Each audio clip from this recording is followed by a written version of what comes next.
Now we are going to discuss the polarity of bonds. Like we have done with the many bond parameters, we have already done with bond length, we have done with bond order, we have done with bond enthalpy. So now we are in a position to start with another important property, that is the polarity of bond. So just see that what happens in it. When we know that covalent bond is formed between it is in a homonuclear atom. Homonuclear atom means when the bond is formed between similar nuclei. Suppose I say there is a bond formation between hydrogen and hydrogen. We are talking about hydrogen molecule. So what happens? You can see that here is this one electron is contributed by this hydrogen, one is by this hydrogen. So it shares and it becomes stable, right? So what happens, as they both have almost same electronegativity, they have same electronegativity. That means the electronegativity is something, a property, that means a tendency to attract shared pair of electron toward itself. What is electronegativity? It is tendency to attract shared pair of electron more towards itself. And now which atom is going to be considered more electronegative depend upon the size factor, right? So I am just going to write the definition first. So what is electronegativity? It is tendency to attract shared pair of electron more towards itself. And now the question is that how we decide the electronegativity? We decide the electronegativity with the size of an atom.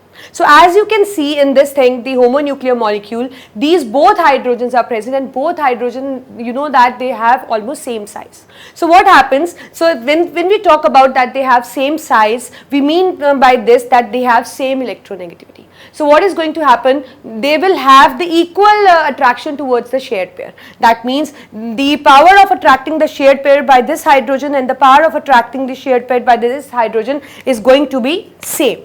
It's going to be same because they are same atoms. They are homonuclear, right? So what is going to happen in that case? We will see that the shared pair lie in mid of them. You can see that shared pair lie mid of them. So this is something called as covalent bond, where you can see there is no charges actually. We say that it is a non-polar covalent bond. It is a non-polar covalent bond. Normally the covalent bonds are non-polar covalent bonds, right? So if somebody asks you that what is non-polar covalent bond, you are going to say that if the covalent bond is formed between two similar atoms, then because they have the same size, they have the same electronegativity, so that means their attraction towards the shared pair is same. Right. So like depending upon that, what is going to happen? The shared pair is going to lie in mid of these atoms. Right, and this is something called as non-polar covalent bond. But in few cases, like few cases of heteronuclear molecule, right, what we observe actually, suppose I take an example in which I have a covalent bond formed between H and Cl. I have a covalent bond which is formed between H and Cl. So what I get to see, I'll just draw a bond first. We know that hydrogen needs a duplet, so it will contribute one electron toward itself, and chlorine has 7 electrons, it needs one, right? So what is going to happen? This is the hydrogen electron cloud after sharing, and this is the chlorine one, right? So that means shared pair is this. Shared pair is this one. So what is going to happen in them, in this molecule, what we can see that they both actually differ in size. They both actually differ in size, and as we know that size is a factor on the basis of which we decide the electronegativities, right? So that means smaller is the atom, more is the electronegativity. Smaller is the atom, more is the electronegativity. That means more attraction towards the shared pair. So what we see in this molecule, that they don't have equal attraction towards this shared pair. They don't have actual equal attraction towards the shared pair. So what happens? This being more electronegative and this being less electronegative, right? I'll write E. This is more electronegative and this is less electronegative. So what is going to happen? The more electronegative atom is just going to displace this shared pair more towards itself, right? Suppose if I say that I am more powerful and the other one is not powerful, so obviously if we have something in common, so because I am powerful, so I have the power to attract that thing more towards itself. So likewise here the chlorine is more powerful. Powerful means it is more electronegative because it is smaller in size, so it is going to attract the shared pair more towards itself, and as a result what we will see that the shared pair actually do not lie in mid, it gets displaced, and where it gets displaced slightly more towards the chlorine, right? So what is going to, it already has its 7 electrons. So as a result we will observe that the electron intensity is more towards the electronegative atom. As you can see that shared pair has moved towards the electronegative one. So that means it is going to increase the electron intensity on that atom, and as a result it will get a partial negative charge. It will get a partial negative charge because it is the electron intensity is somehow increased. And as we saw that electrons has just moved from hydrogen to chlorine, so that means it is deprived of electrons now. So we say that it becomes again a charged and it develops a partial positive charge. By word partial I means though they develop charges but the intensity is very low, right? So though the intensity is low you can say, but still they have charge. So what happens? Because of its electronegativity it is going to acquire partial negative charge and it is going to acquire a partial positive charge. And we know that whenever charges develop, right, so the covalent bond no longer remains non-polar, because here we can see the poles. Here we can see the poles, though the intensity is low but still there are poles. So we say that it is now a polar covalent bond. It is now a polar covalent bond. So if somebody is going to ask you about polar covalent, you need to answer it by taking an example into consideration, because when you will explain with an example, you will be able to explain in a better way, right? So just write that this polar covalent bond is seen in a heteronuclear molecule, because the main limitation behind this polar covalent bond is that there has to be a difference in the electronegativities. If there is a difference in the size, obviously there will be a difference in the electronegativity. That means obviously the molecule is going to acquire a partial negative and a partial positive charge, atoms of the molecule I am talking about. So that means the polarities are developed in the covalent bond, so that means it now becomes the polar covalent bond, and this is something we call as polarity. This is something we call as polarity. Now as you can see that there in this we have developed the poles, though the intensity is low but still we are not concerned about the intensity. We are just concerned that they have the charges. That means the covalent bond has the charges in it, right? So because it has a pole, so we can calculate the dipole moment actually. We can calculate the dipole moment. Now what is the dipole moment? So dipole moment is calculated only when there are two poles, only when you get to see two poles in a molecule. It is actually denoted by mu, the sign is mu, right? It is noted by mu and it is equal to the charge into distance of separation between these, into distance of separation between two poles. So this is something dipole moment. So we can calculate dipole moment for all polar covalent molecules, right? So it is simply a magnitude of the charge into distance of separation between the two poles.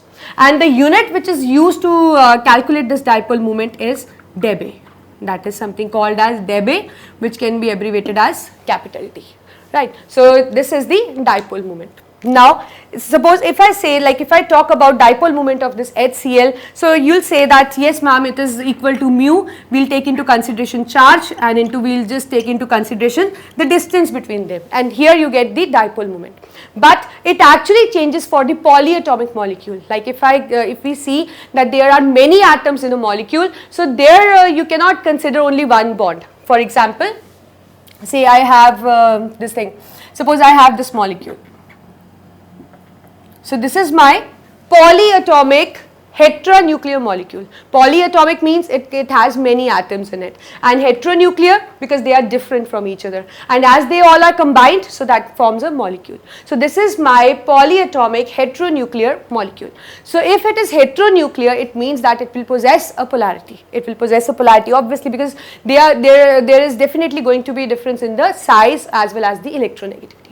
So here like if I'm going to calculate the dipole moment, so my dipole moment is not only the product of this bond, or not only for this bond, or not only for this bond, because here I have to consider all the 3 bonds. Here I have to consider all the 3 bonds. So what I'll do, I'll calculate the mu for this bond, I'll calculate the mu for this bond, I'll calculate the mu for this bond, and then the sum of all the dipole moments of the bonds which are involved in the molecule will give my result of dipole moment. Right. So let us see that which molecule actually possess the dipole moment and which molecule do not possess the dipole moment. So here I have an example. Suppose I have a molecule BeF2. This is my beryllium fluoride. So as you can see that like if I talk about the electronegativity, so fluorine is the most electronegative element of the periodic table. You know that because it is smallest of all. So obviously if we compare F and Be, F is going to be more electronegative, right? So it is going to display shared pair more towards itself, and as a result it will get a partial negative charge and it will get a partial positive charge. You know that the electronegative element gets the negative charge and the other one which is less electronegative as in comparison will get the partial positive charge. So this we can denote it by putting an arrow also. Suppose this is my electronegative element, so I can just point it by this to this. This arrow actually indicates that fluorine is more electronegative than beryllium. So this is what you have to do, like when you are calculating the dipole moment, you need to put the arrows in order to make you clear that like when we will be calculating the dipole moments, so it will be clear that which is electronegative and which is electropositive. So similarly with the second bond, fluorine is again the same fluorine we have, so obviously this is also a more electronegative if we compare with the beryllium. So as you can see that here the dipole moment of this bond actually cancels the dipole moment of this bond, right? Though it is a heteronuclear molecule, but still though they possess the charges also because they differ in the electronegativity, but still here the dipole moment is 0. Because the bond moment for this bond is just cancelled by the bond moment of this bond because they are in the opposite direction. So the effect of the one is being cancelled by the other. So as a result we get the dipole moment is 0. Likewise we take in consideration another example. Suppose I have boron trifluoride. So let us take into consideration that about like if we consider electronegativity, what we can see here. So again fluorine is an electronegative, most electronegative we know that. So I am just putting in arrows indicating that which is an electronegative element, right. So we have this. So now we are going to calculate the dipole moment, and as you know that if a molecule possesses more than one bond, we take into consideration the sum of all the dipole moments of the single bond.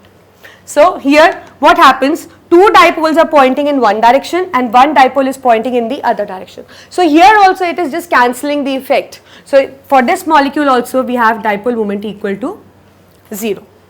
Likewise we take one more example, let's say water. This is water, right. So in this if we point out the electronegative element, so obviously it is going to be oxygen, it is going to be oxygen. So my dipole is going to you can say face towards the oxygen, and moreover we can see that oxygen has a lone pair, so that means the dipole again goes in this direction. So as you can see, like when we calculate the dipole, so say if I say this is my one bond, this is my second bond and this is my third one, so that means dipole is equal to mu1 plus mu2 plus mu3. So here what happens, all the dipole moments of the different bonds are just adding up because they align in the one direction, they are not cancelling each other effect, or neither the one bond is cancelling the other effect, right. So that means all these are aligning in the same direction, so that means they are going to give the additive effect, they are going to give the additive effect, that means they are just going to add up, and when they add up they are just going to give the resultant dipole. So in this case the dipole moment is not equal to 0, that means this molecule will possess certain dipole, and as it possesses certain dipole, so we say that it is a polar covalent bond. So this is how you are going to calculate the dipole moment, just depending upon that which is an electronegative. You need to just put the arrows and just see to it that if they are pointing in the one direction, so it will have a resultant dipole, and if it is not pointing in one direction, or you can say that one dipole is in one dipole is pointing other side, so they will cancel each other effect, right. So just take into consideration that concept and just point out that whether this molecule is going to possess the dipole or it will not possess the dipole. One most important question I am just going to discuss with you. I have a structure in which I have NH3, right, and in the other I have NF3. This is my lone pair, right. So as you know that here the central atom is N in both the case. In both the case my central atom is N, right, and in both the cases you can see the lone pair as well, and here all are single bonds, so this is also same, but in this case we have atom hydrogen and in this case we have fluorine. So if you look at the structure and somebody is going to point like ask you that about the dipole moment, like out of these two molecules which is going to possess the more dipole moment, so what you will see that you will just consider the electronegative factor and you will say that, because you can see that fluorine is electronegative, so you will say that yes, this molecule is going to possess the more dipole moment, but it is not actually like that. Just look at the board, what difference you can see in this structure. So in this, when we compare electronegativity, nitrogen is more electronegative, so we will point the arrows towards nitrogen, and lone pair also in this. So that means all the movements are just aligning in the one direction, they are giving an additive effect as it was doing in the water. In this case, when we compare nitrogen and fluorine, we know that fluorine is the most electronegative one, right. So that means here, but the lone pair points in the upper direction. So what do we get to see that in this resultant dipole is actually the sum of all the dipoles, you know that. So here nothing is cancelling out, all the moments are just adding up, right, and when they add up they give certain value of the dipole moment. But here you can see that 3 bonds are pointing in one direction and one in the upper direction. So that means somehow some amount is being subtracted from the dipole moments of these things. So that means this molecule is going to possess the more dipole moment if we compare it with the NF3. This is most important question based on this dipole moment, right. So I have explained you just to make you aware that not just looking at the electronegative element you can say that it will have a more dipole moment or it is going to have a less dipole moment. What you have to do, you need to draw the pointers and just see to that, see the concept that whether they are adding up or something is just getting subtracted from the resultant value. So depending upon that you say that this molecule is going to possess more dipole or this is going to possess the less dipole. So if you get a question like this, draw the figures, just draw the pointers and just write after that though we know that fluorine is the most electronegative one, but still the polarity is, the dipole moment is the higher for this, or even the polarity is higher for NH3. The reason being all the movements are just aligning in one direction, they are giving an additive effect, but here as we can see that 3 are aligning in one and 1 in the opposite direction. So that means somehow some value is being cancelled from this 3 bond movements. So as a result dipole of NF3 is going to be smaller if we compare it with the NH3 molecule. So this is our polarity. Now we'll see the applications also, like on the basis of application, like on this polarity explains what what observations we can see.